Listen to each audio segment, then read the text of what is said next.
ζει τις τελευταίες ημέρες, όχι μόνο η Αθήνα, αλλά όλες οι μεγάλες πόλεις της χώρας. Αυτές τις πρωτόγνωρες συνθήκες για ενός ακιδαιμόνευτου, όπως το έχουμε χαρακτηρίσει, και ελπιδοφόρου κινήματος. Ακιδαιμόνευτου γιατί δεν υπάρχει παρουσία των κομμάτων ή των συνδικάτων όπως είχαμε συνηθίσει όλα τα προηγούμενα χρόνια, και ελπιδοφόρου γιατί είχαμε πάρα πολύ καιρό να δούμε ένα κίνημα με αντιδράσεις που δεν θα έφταναν όμως σε φαινόμενα βίας, τα οποία δεν τα επιθυμούν σε καμία περίπτωση, όπως και πάρα πολλά άλλα πράγματα. Δεν έχουν αρχηγό, αρνούνται οποιονδήποτε τίτλο που θα οδηγεί σε κάτι τέτοιο συνειρμικά, που θα παραπέμπει σε πολιτική οριοθέτησή τους, έτσι, και ιδεολογική. Πολιτικά, ναι, και όχι μόνο πολιτικά. Επί της ουσίας, βλέποντας όλο αυτόν τον κόσμο, όλες αυτές τις ημέρες, σε ένα κίνημα που αντί να τονεί, όπως πολλοί βιάστηκαν να πούν στην αρχή, αντιθέτως συνέχεια δυναμώνει, και οι ίδιοι πιστεύουν ότι θα δυναμώσει ακόμη περισσότερο και θα φτάσουμε στην πλατεία Συντάγματος να βλέπουμε 500.000 ανθρώπους. Αυτό στοχεύουν, σε αυτό ελπίζουν. Δεν έχει αρχηγούς, δεν έχει καθοδηγητές.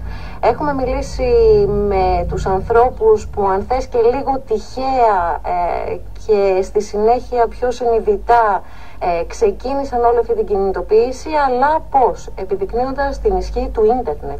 Ναι. Αυτό είναι το καινούριο κεφάλαιο το οποίο ανοίγει μπροστά μας. Είναι η δύναμη του ίντερνετ, του διαδικτύου, που μπορεί να κινητοποιεί χιλιάδες κόσμου. Αυτό είναι το κομμάτι που θα συζητήσουμε σε αυτό το πρώτο μέρος της έρευνας για το κίνημα των αγανακτισμένων. Θα το πιάσουμε σχεδόν από την αρχή. Ναι, γιατί είναι κάτι καινούριο. Από τη στιγμή που αρχίσαμε όλοι μας να στρέφουμε την πρώτη φορά αρκετά ευνηδιασμένοι το βλέμμα μας στο διαδίκτυο, και αρχίσαμε να αναρωτιόμαστε μήπως εδώ κάτι συμβαίνει. Ποια ήταν αυτή η κομβική, να πούμε, στιγμή που εδώ στην Ελλάδα στρέψαμε το βλέμμα προς το ίντερνετ? Αμαλία Καλυβίνου. Ναι. Εξήγησέ μας, θύμισέ μας. Όταν το blog εμφανίστηκε, τα blogs εμφανίστηκαν στην Ελλάδα, πολλοί βιάστηκαν επίσης να τα κατακρίνουν.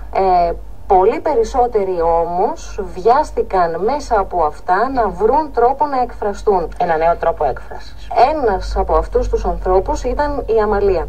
Η Αμαλία ήταν ένας άνθρωπος που ταλαιπωρήθηκε, αυτό είναι το λιγότερο που μπορώ να πω βέβαια, από τα 8 της χρόνια, από περιπέτειες υγείας και πολύ περισσότερο από περιπέτειες σε σχέση με τους γιατρούς που την παρακολουθούσαν, διότι έκαναν 17 ολόκληρα χρόνια να διαγνώσουν ότι πάσχει από καρκίνο, με αποτέλεσμα όταν πια φτάσανε σε ένα σημείο να της πούνε τι έχει, να είναι πάρα πολύ αργά για να μπορέσουν να το αντιμετωπίσουν, εάν θα μπορούσε να αντιμετωπιστεί. Αυτό δεν μπορεί να το ξέρει κανένας. Μέσα από την τραγική ιστορία της Αμαλίας, θα έλεγα, αναδείχθηκαν οι τρύπες ενός νοσηλευτικού ιατρικού συστήματος, που τελικά όλοι αναρωτιόμαστε αν αυτές οι αδυναμίες του οδήγησαν αυτό το παιδί, γιατί παιδί ήταν, να έχει αυτό το τραγικό τέλος.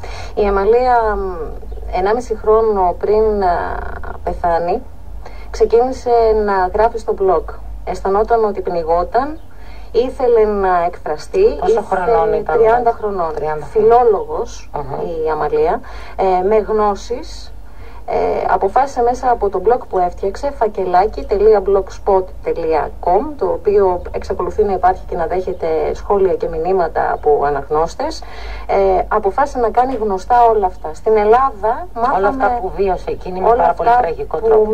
Που βίωσε, και στην Ελλάδα δυστυχώς, από πια, εμείς την ανακαλύψαμε και τη μάθαμε όταν προηγουμένως είχε μεταφραστεί και είχε ταξιδέψει μεταφρασμένο το blog της σε άλλες χώρες. Μας μίλησε η μητέρα της. Πριν πάμε στην κυρία Δικαία Τσαβαρή, θέλω να σου επισημάνω 2 ημερομηνίες. Πόσο τυχαίες μπορεί να είναι, αυτό συνειρμικά ας το δούμε όλοι. 25 Μαΐου του 2007, η Αμαλία έφυγε από τη ζωή.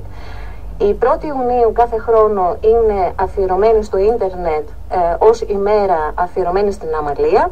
25 Μαΐου 2011 στο Σύνταγμα έχουμε την πρώτη συγκέντρωση αγανακτισμένων. Να ακούσουμε τη μητέρα της. Βεβαίως. Η Αμαλία ήταν αγανακτισμένη, απελπισμένη, ήθελε να ξυπνήσει ο κόσμος. Γιατί δεν είναι μόνο η Αμαλία που πέρασε από αυτό το κανάλι, χιλιάδες άτομα. Απλά η Αμαλία τόλμησε, είχε φοβερές γνώσεις και ήξερε τι ζητάει στη ζωή της. Και έβλεπε τη ζωή της να πηγαίνει χαμένη. Η Αμαλία αυτό το στόχο είχε, να ξυπνήσει ο κόσμος, να ξεσηκωθεί ο κόσμος. Γιατί διάλεξε το ίντερνετ?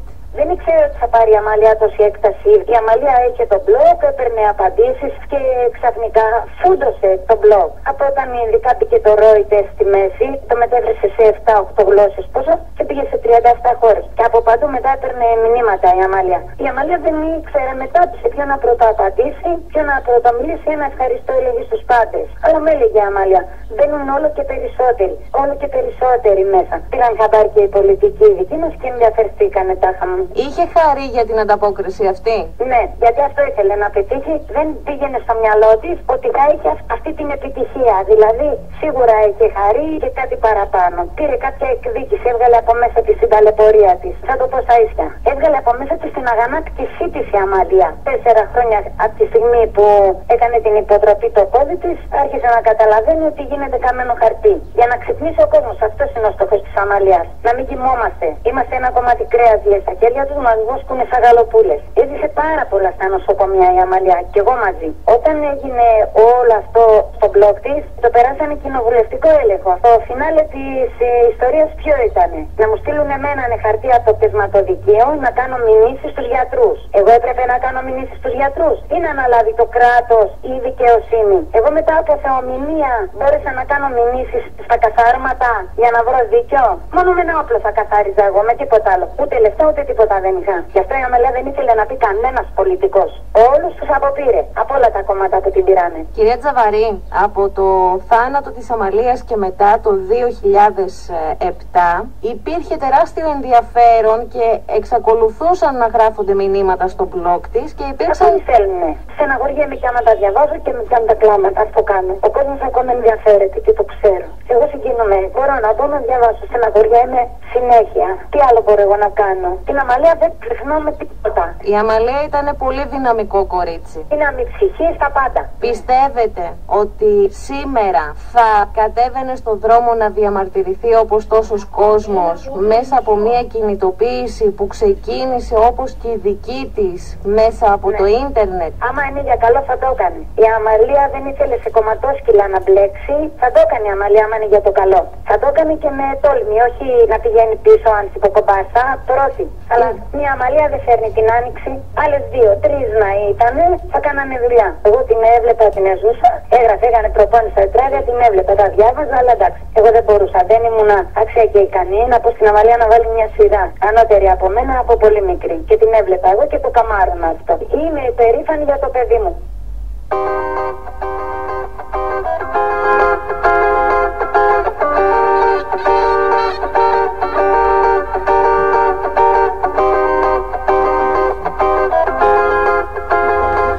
Ήταν η κυρία Τζαβαρή, η μητέρα της Αμαλίας. Την ευχαριστούμε πάρα πολύ που μας μίλησε και ξεδίπλωσε όλο αυτό το θυμό και την αγανάκτηση πέρα από τη στεναχώρια, την τραγωδία που βιώνει η ίδια από την απώλεια του παιδιού της. Νομίζω ότι λέει πολύ σοβαρά πράγματα, κυρίως για την ανάγκη της Αμαλίας να επικοινωνήσει όλο αυτό που έζησε μέσα στα νοσοκομεία και να αναδείξει όλες αυτές τις τρύπες ενός συστήματος που όχι μόνο δεν τις έκαναν, δεν μπόρεσαν να την ανακουφίσουν, αλλά ενδεχομένως και να επιδίνωσαν το πρόβλημά της. Και θέλω να σου πω και κάτι. Όταν εμείς ανακαλύψαμε την Αμαλία, η Αμαλία πια δεν είχε όχι δύναμη και απόθεμα ψυχής πια, αντιθέτως δεν μπορούσε για λόγους υγείας, έβηχε πάρα πολύ, δεν την βοηθούσε το αναπνευστικό της, δεν μπορούσε να βγει και να μιλήσει. Είχα μιλήσει μαζί της τότε, μιλούσα πολύ συχνά εκείνη την περίοδο μαζί της. Δεν μπορούσε λόγω της υγείας της να ανταποκριθεί σε αυτό. Γι' αυτό και συνέχιζε να γράφει. Στις 25 Μαΐου του 2007 η Αμαλία χάνει αυτή τη μάχη, μια μάχη που την έδωσε όρθια και πάρα πολύ δυναμικά και άφησε πίσω της ένα πολύ σημαντικό κομμάτι όλων όσων πέρασε, μπας και ξυπνήσουμε. 4 χρόνια μετά τι γίνεται? 4 χρόνια μετά, 25 Μαΐου 2011, έχουμε την πρώτη συγκέντρωση αγανακτισμένων στο Σύνταγμα. 25 Μαΐου, πάλι. 25 Μαΐου, ναι. Βεβαίως είχαν προηγηθεί οι συγκεντρώσεις στην Ισπανία. Προηγήθηκε το site των αγανακτισμένων στο Λευκό Πύργο, για την Ελλάδα μιλώντας. Στη συνέχεια έγινε το αγανακτισμένοι στο Σύνταγμα και υπήρξε η πρώτη συγκέντρωση με λίγο κόσμο στην αρχή και μετά φτάσαμε σιγά σιγά στο σήμερα που είναι πάρα πολλές οι σελίδες στο Facebook, γιατί όλο αυτό είναι από social